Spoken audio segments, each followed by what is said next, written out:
राधे राधे। मेरे प्यारे भाइयों बहनों माताओं व बंधुओं, संस्कार की बातें चैनल में आपका स्वागत है। बंधुओं, आज मैं आपको सुनाने जा रही हूँ भादो अमावस्या के दिन अमावस्या की कथा।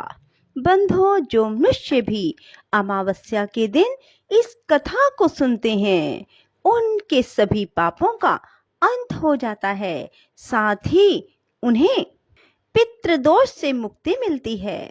बंधुओं, पूर्ण विश्वास सच्ची निष्ठा के साथ अमावस्या के दिन अमावस्या की कथा को सुने। बंधुओं, कथा को सुनने के बाद कमेंट बॉक्स में राधे राधे लिखना ना भूलना। बंधुओं, यदि आपने YouTube चैनल संस्कार की बातें अब तक सब्सक्राइब नहीं किया तो जरूर करें और बेल आइकन दबाना ना भूलें, ताकि आपको हमारी आने वाली सभी वीडियोस की जानकारी सबसे पहले हो सके। बोलो शिव शंकर भोलेनाथ की जय, विष्णु भगवान की जय, लक्ष्मी माता की जय। एक नगरी में एक राजा राज्य करता था। उसकी प्रजा एवं परिवार सब आनंद से रहते थे। राजा की रानी धार्मिक एवं प्रजा की प्रेमी थी। राजा के महल के सामने एक साहूकार की हवेली थी। राजा की रानी एवं सेठ की पत्नी में बहुत मित्रता थी। रानी सारी प्रजा से प्रेम रखती थी। एक दिन साहूकार की हवेली से साहूकार की पत्नी के रोने की आवाज आने लगी।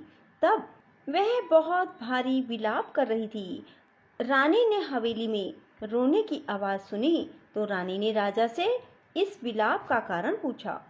राजा ने कहा कि सेठ का पुत्र मर गया है, सो सेठ की पत्नी और लड़के की माँ दुखी है। रानी बहुत भोली थी। उसने राजा को कहा, महाराज, दुख क्या होता है? राजा को समझ में नहीं आया कि रानी को कैसे समझाए कि दुख क्या होता है।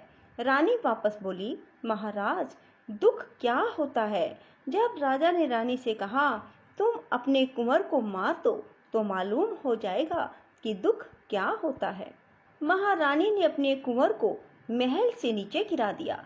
भगवान की कृपा से कुंवर गारे के ढेर पर गिरा और उसको खरोंच तक न आई। रानी अपने कुंवर को देखने के लिए नीचे आ रही थी कि कुंवर को सामने से आते देखा। यह देख राजा भी दंग रह गया कि इतने ऊपर से गिरने के बाद भी कुंवर को कुछ न हुआ। रानी ने राजा से वापस पूछा, महाराज, दुख क्या होता है? बताओ। उस समय पड़ोसी राज्य के राजा के सैनिक युद्ध कर रहे थे। राजा ने रानी से कहा, अब मैं लड़ाई में अकेले जा रहा हूँ।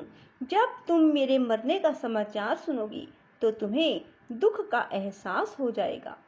राजा ने युद्ध के लिए प्रस्थान किया, लेकिन भगवान और अमावस माँ की कृपा से लड़ाई जीतकर राजा घर वापस आ गया। अब राजा को भी आश्चर्य होने लगा कि क्या कारण है। उसी समय महारानी महाराज के पास आई और वही प्रश्न दोहराने लगी, दुख के बारे में कैसे एहसास दिलाया जाए। राजा ने रानी को बुलाकर कहा, अब हम गंगा जी की यात्रा करने जा रहे हैं।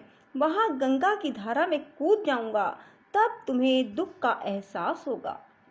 रानी ने गंगा यात्रा की तैयारी की और आवश्यक सामान व रास्ते में भोजन की सामग्री का प्रबंध कर यात्रा के लिए प्रस्थान किया। कैलाश पर भगवान शिव ने पार्वती से कहा कि सती, आज मैं कलयुग में सुखी आत्मा के दर्शन कराऊंगा। शिव जी ने बकरे व पार्वती ने बकरी का रूप धारण कर एक बावड़ी के पास घास चरने लगे।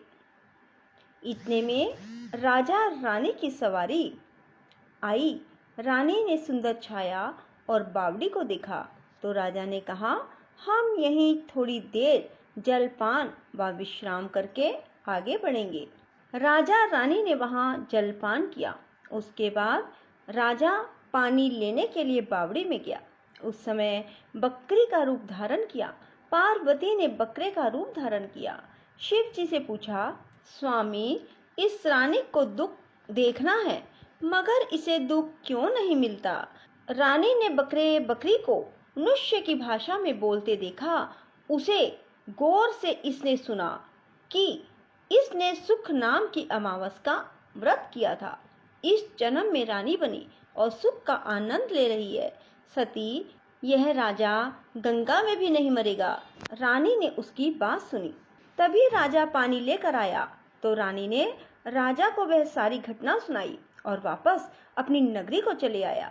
राजा ने अपनी राज्य में प्रजा को सुख अमावस के व्रत करने की आज्ञा दी।